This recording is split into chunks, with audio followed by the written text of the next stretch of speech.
আপনাদের কাছে আবার একটি নতুন ভিডিও নিয়ে হাজির হলাম। আমি রাসেল খান, বরাবরের মতো আবার আপনাদের কাছে একটি নতুন ভিডিও নিয়ে হাজির হলাম।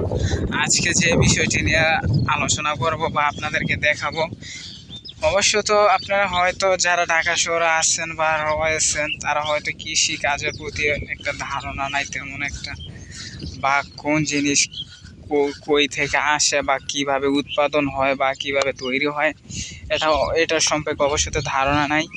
অবশ্যই যারা এইসব গ্রাম অঞ্চলের এইসব ধরনের ধারণা পেতে চান, কোন ফসল কিভাবে উৎপাদন করা হয়, কিভাবে রোপণ করা হয়, তাহলে আমার ইউটিউব চ্যানেলে অবশ্যই ঘুরে আসবেন। আশা করি সব ধরনের ইনফরমেশন, সব ধরনের ভিডিও পেয়ে যাবেন আমার ইউটিউব চ্যানেলে। আপনাদেরকে আজকে যে বিষয়টি নিয়ে কথা বলবো, আজকে দেখাবো আপনাদেরকে কচু। এর আগে একটি ভিডিও দিয়েছিলাম আমি যে কচু ছোটো থাকতে, এই কচুটা অবশ্য তো যে মালিক চারা কিনে আনছিল আর কি, এই চারাটার দাম পড়ছিল মালিক এতে 5 টাকা পিস করে রাখছিল এই চারাটা।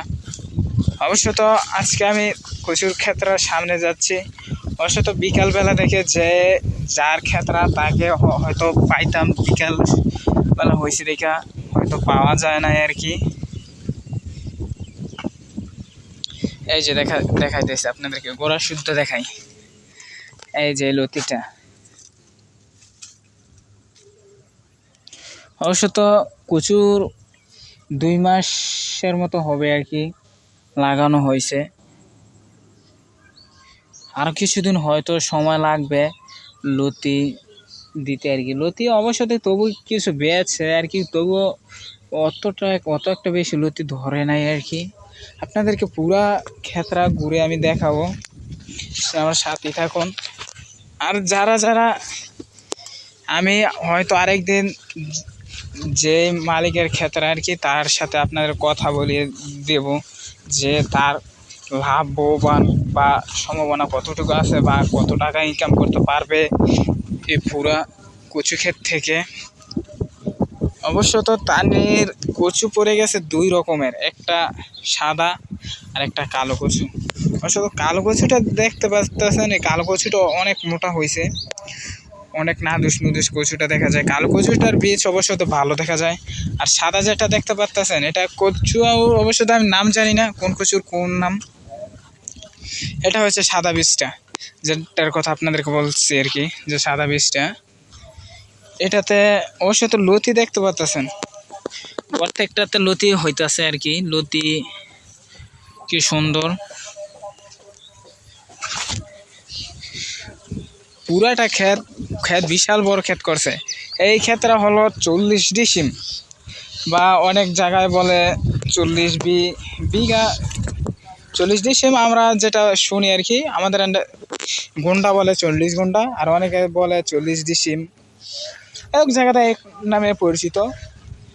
অবশ্য তো আমি যেটা বলি আমাদের এখানে গুন্ডা ওই বলা হয়, যে 40 গুন্ডা ক্ষেত্রে কচু করা হয়েছে আর কি। অবশ্যই দেখতে পাচ্ছেন আমার সাথে যারা আমার চ্যানেলে নতুন হয়ে থাকেন অবশ্যই আমার চ্যানেলটা সাবস্ক্রাইব করে দেবেন। হয়তো নতুন কৃষি সম্পর্কে যা বিস্তারিত ভিডিও চান সব ধরনের ভিডিও আমার চ্যানেলে পাবেন। আপনারা অবশ্যই দেখতে পাচ্ছেন কি সুন্দর কচু ক্ষেত্রে। অবশ্য তো কচু চাইলে যদি আপনার যদি কচুর বীজ নিতে চান অবশ্যই নিতে পারবেন। তানি যে মালিক আর কি সে অবশ্য তো একটা কচুর চারা 5 টাকা করে, 3 থেকে 5 টাকা পর্যন্ত কিনে আনছিল আর কি। অবশ্য তো এখানে চারা অসংখ্য চারা দৈনিক ফালানো হয়, 4-5টা দেখতে পাচ্ছেন। এগুলো অবশ্য তো ফেলে দেওয়া হয়েছে। অবশ্য তো যত্ন যে সব আপনার যত্ন করলে অবশ্যই কচুর ফলন ভালো হবে। যদি যত্ন না করতে পারেন গাইস, যারা এই যাত্রী নিতে চান অবশ্যই কচুর যাত্রী, অবশ্যই আপনাদেরকে কন্ট্যাক্ট নাম্বার দেওয়া হবে কমেন্টে। যদি কচুর যাত্রী নিতে চান অবশ্যই কল করবেন। এই কচুর জাতির অবশ্য তো আমার জানা নেই কি জাত বলে এটাকে। অবশ্য তো আমি একদিন যে কচুটো রোপণ করছে যার ক্ষেত আর কি, তার সাথে কথা বলে আপনাদেরকে যে তার কতটুকু লাভ সম্ভাবনা আছে সব কিছু আপনাদেরকে জানায় বিস্তারিত আবার আরেকটি নতুন ভিডিও নিয়ে হাজির হব আমি।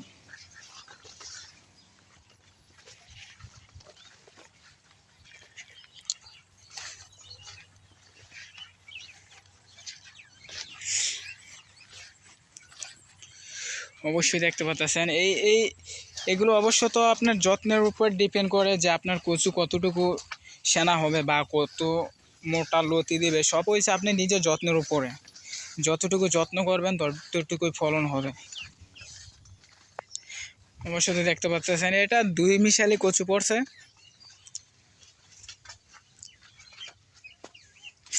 যারা কৃষি ভিডিও দেখতে চান, অবশ্যই যারা ঢাকা শহরে বসে আছেন বা ভাবতেছেন যে গ্রাম অঞ্চলে কিছু দৃশ্য বা কৃষিকাজের ভিডিও দেখতে চাই, আগ্রহী, অবশ্যই আমাকে কমেন্টে জানাবেন যে কৃষি ভিডিও দেখতে চাই। অবশ্যই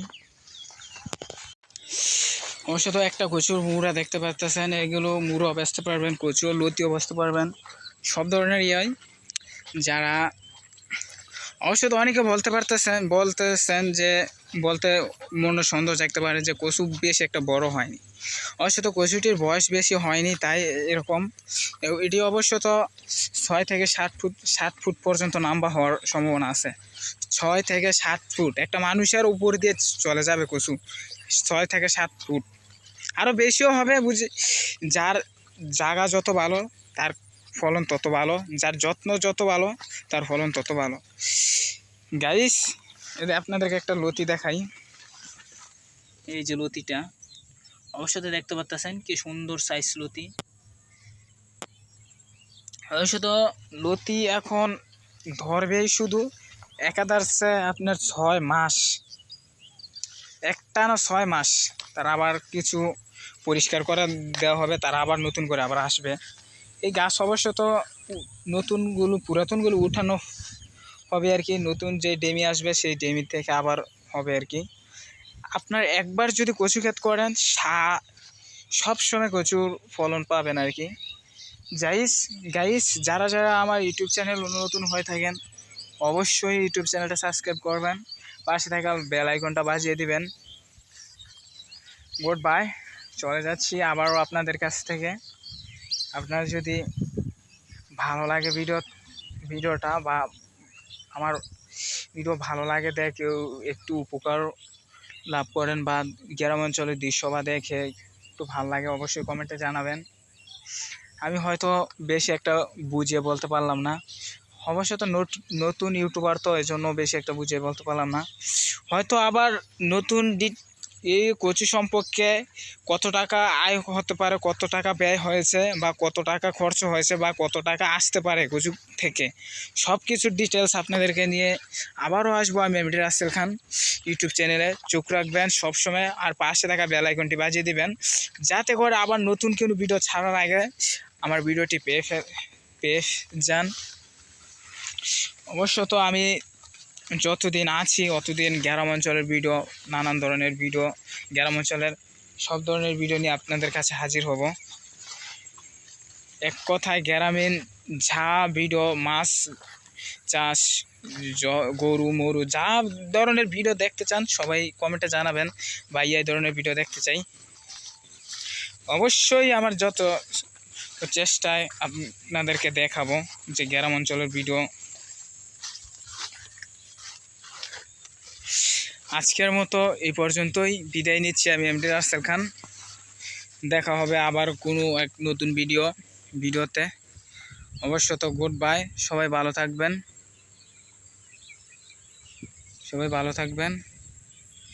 আশা করি আল্লাহ তাআলা সবাইকে ভালো রাখুক, সবাইকে আন্তরিকভাবে, ততক্ষণ যারা আমার ভিডিওটি দেখতেছেন সবাইকে আন্তরিক